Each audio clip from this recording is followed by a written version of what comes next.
Good morning, everybody.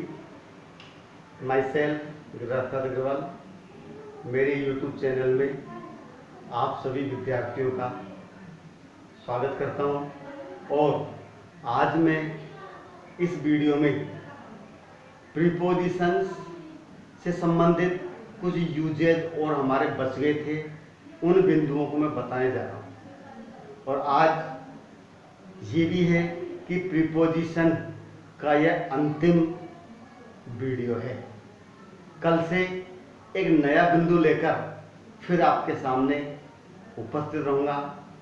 अब इस बिंदु को प्रारंभ करने से पहले मुझे पता है अभी तक अधिकांश स्टूडेंट्स ने मेरे चैनल को सब्सक्राइब नहीं किया है, इसलिए मैं फिर रिक्वेस्ट कर रहा हूं कि सबसे पहले मेरे चैनल को सब्सक्राइब करें और अपनी सदस्य संख्या बढ़ाने में मेरी मदद करें।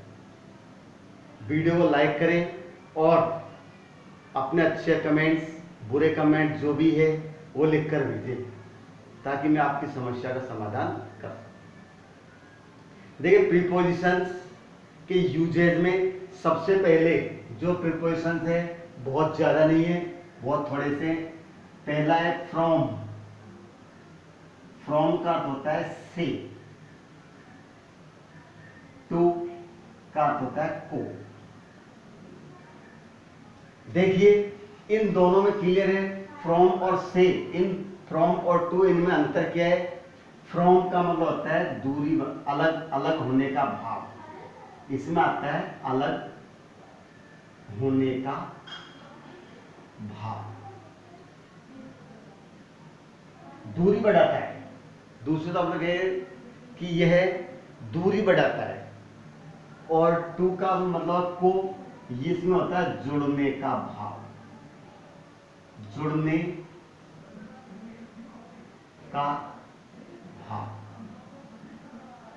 निकटता प्रकट करता है। जैसे हम कोई किसी स्थान को छोड़ते हैं, नई जगह पर जाते हैं, तो पुराने जगह से अपना संबंध कट होता है और नई जगह के प्रति निकटता बढ़ती है। तो जहां से छोड़ा वहां टू और फ्रॉम आता है, और जहां पर हम जा रहे हैं उससे पहले टू आता है। देखिए, फ्रॉम का मतलब से होता है अलग होने का भाव। जैसे the leaves, the leaves fall, रेगिस्तान, ट्रीज। हम आइडिया लगा सकते हैं इस बात का। फाल यानी गिरती है। क्या होता है? फाल यानी गिरती है। द लीव्स फाल, पत्तियां गिरती है। ट्रीज, किससे गिरती पत्तियां? पेड़ से। तो उन पत्तियों का संपर्क पेड़ से क्या है? कट हो गया। पत्तियां वहां से क्या? अलग हो गई। इसलिए हम यहां पर फ्रॉम का यूज करते हैं। दूसरा एग्जांपल मैं आपको बता रहा हूं टू के लिए। I got to school every day. देखिए, I go to school every day क्या होता है? अब टू स्कूल,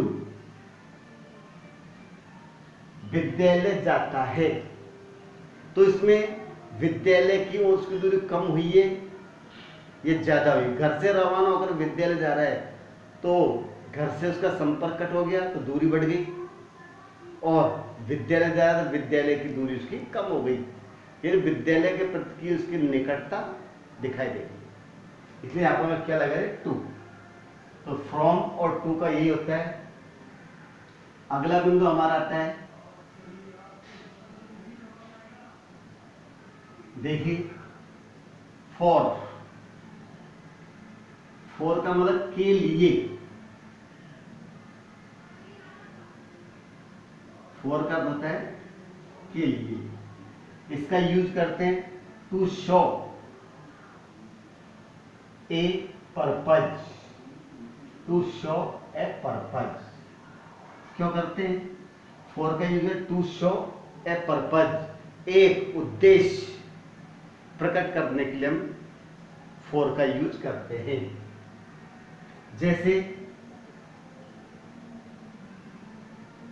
हमने लिख दिया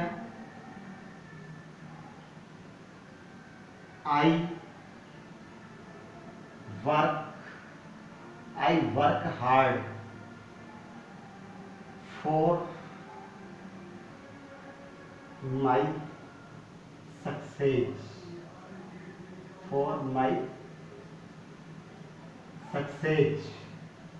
I work hard for my success. किसके लिए? कठोर परिश्रम करने का पर्पज क्या है? सफलता प्राप्त करना। इसलिए सफलता के लिए मैं कठिन परिश्रम करता हूं। दूसरा यूज है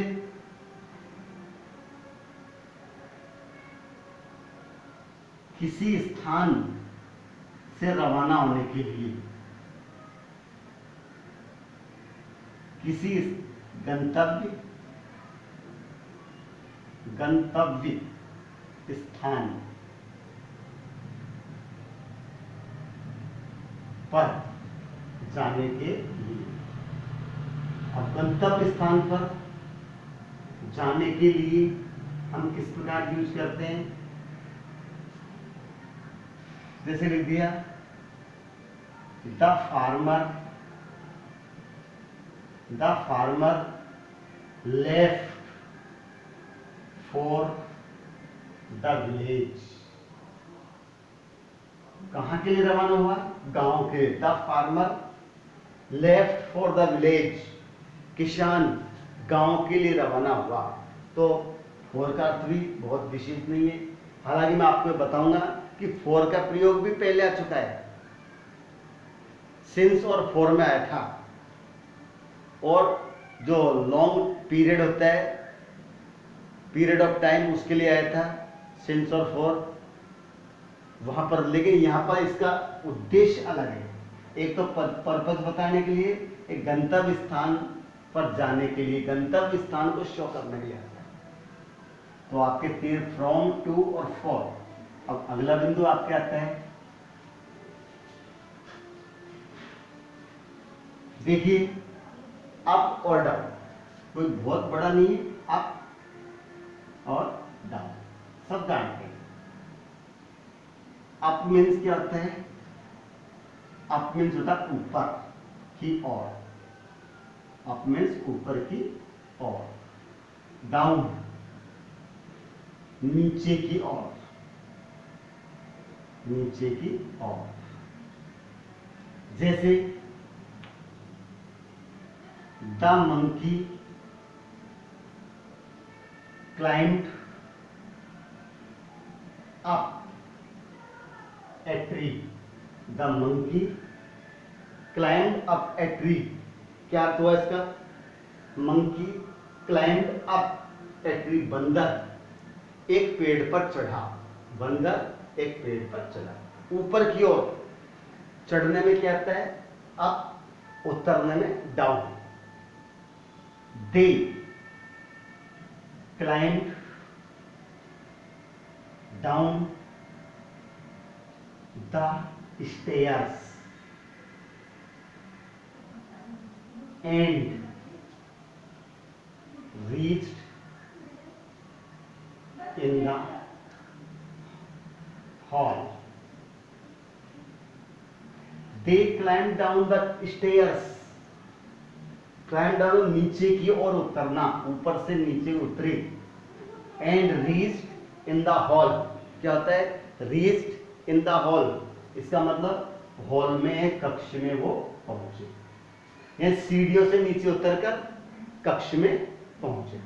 तो नीचे उतरने के भाव में डाउन, ऊपर चढ़ने के भाव में अप आता है। और ज्यादातर क्लाइंब के साथ ही आता है। लुक के साथ लुक, लुक अप और लुक डाउन। अक्सर ज्यादातर अप और डाउन का यूज क्रिया के साथ होता है। और ये फ्रेजल वर्ब के रूप में बनता है लुक्ड अप, ऊपर देखा, लुक डाउन, नीचे की ओर देखा। तो यह अर्थ होता है अप एंड डाउन। अगला बिंदु आता है ऑफ। अगला बिंदु आपका क्या आता है? ऑफ। फिक्स्ड प्रीपोजिशन होता है जैसे afraid of, afraid of, fond of, proud of, zealous of, proud of, zealous of, JEALOU, zealous of. तो फिक्स्ड प्रीपोजिशन होता है, निश्चित शब्दों के साथ आता है। अर्थ की दृष्टि से अगर इसको हम देखें तो इसका अर्थ का, के, की ज्यादा नहीं है, लेकिन इसमें अर्थ नहीं निकलता है। अक्सर फिक्स्ड प्रीपोजिशन में ये काम आता है। तो ऑफ के बाद अगला बिंदु हमारा लास्ट है, जो प्रीपोजिशन है अंतिम है, जहां तक मेरी जानकारी में है, फ्रॉम टू। देखिए फ्रॉम टू का यूज किस प्रकार से किया जाता है? बहुत सिंपल है, ज्यादा टफ नहीं है, बहुत जल्दी हो जाता है। देखिए लिखने में आ रहा है फ्रॉम टू। इसका यूज उस स्थिति में करते हैं जब वाक्य में दो रिक्त स्थान हो। सबसे पहली बात, अगर फ्रॉम टू का यूज करना है तो वाक्य में आपको दो रिक्त स्थान देगा, और जब दो रिक्त स्थान मिलेंगे तो पहले में पहला शब्द और दूसरे में दूसरा। अर्थ की दृष्टि से होता है शे तक। शे प्रारंभिक बिंदु और अंतिम बिंदु, फ्रॉम प्रारंभिक बिंदु और टू अंतिम। जैसे my school starts from 7:30, from 7:30 AM to 12:30 PM।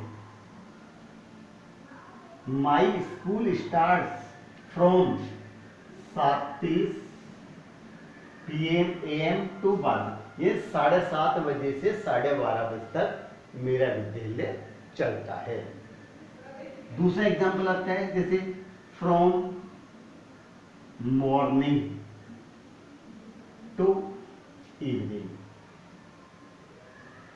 From morning to evening. इसका मतलब क्या हुआ है?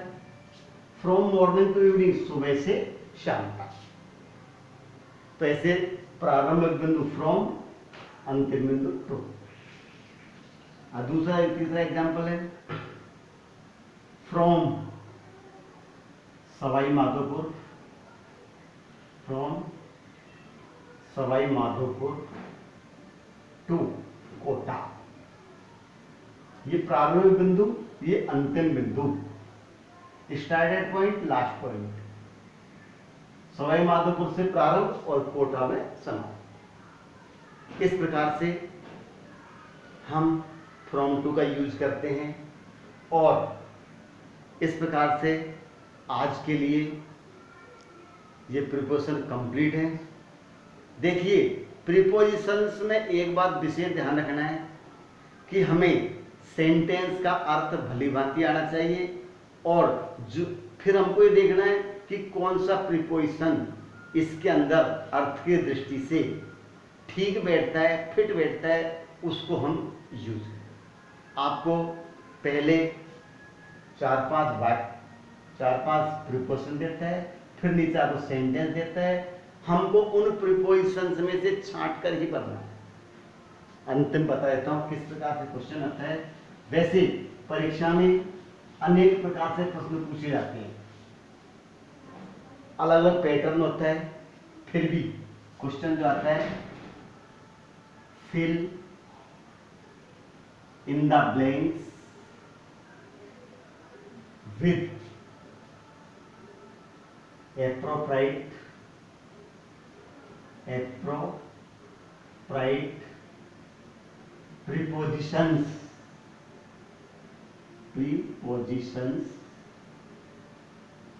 given below। अब इनको बिलो का नीचे यहां पर भी दे देता है, जैसे आपने एट दे दिया, ऑन दे दिया, ओवर दे दिया, सिंस दे दिया, बाय दे दिया, कुछ भी दे सकते हैं। आपको वाक्य पूछ लिया, जैसे आई shall have been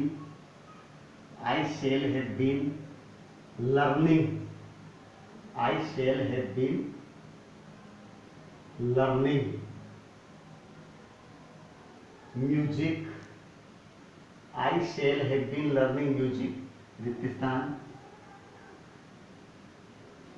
1996।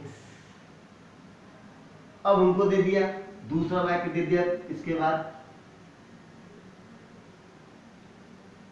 he got up रिक्त स्थान AM। अब हमको बनना है, प्रीपोजिशंस आपको ज्यादा देता है, सेंटेंस कम देता है। अब हमको जैसे प्रीपोजिशंस के रूल्स यूजेज वगैरह याद हैं तो हम निश्चित रूप से भर देंगे। मैंने भी टफ में बहुत सिंपल लिया है कि जब will have been, shall have been, has been, had been, had been ऐसे आते हैं, यानी परफेक्ट कंटीन्यूअस टेंस का वाक्य होता है, तो उसमें समय से पहले सिंस अथवा फॉर का यूज करते हैं। अब यहाँ पर 1996 दे रहा है, सन दे रखा है, इसलिए यहाँ पर हम क्या लगा देंगे, सिंस। अगर लॉन्ग टर्म होता, लंबी अवधि होती है तो फॉर लगा देंगे, लेकिन यहाँ भी होना जरूरी है, उनमें से आता है। I got up, he got up, बजे का अर्थ में एट आता है। तो इस प्रकार से ये हमारा बिंदु कंप्लीट हुआ है। आशा करता हूं कि सभी विद्यार्थियों के समझ में आया होगा, और कल के वीडियो में बहुत अच्छा रोमांटिक बिंदु जो परीक्षा की दृष्टि से महत्वपूर्ण होता है, और ऐसा बिंदु जो कॉम्पिटिशन्स परीक्षाओं के लिए भी महत्वपूर्ण होता है, उस बिंदु के साथ मैं आपके सामने कल फिर उपस्थित होऊंगा। तब तक के लिए मैं आपसे विदा लेता हूं। धन्यवाद।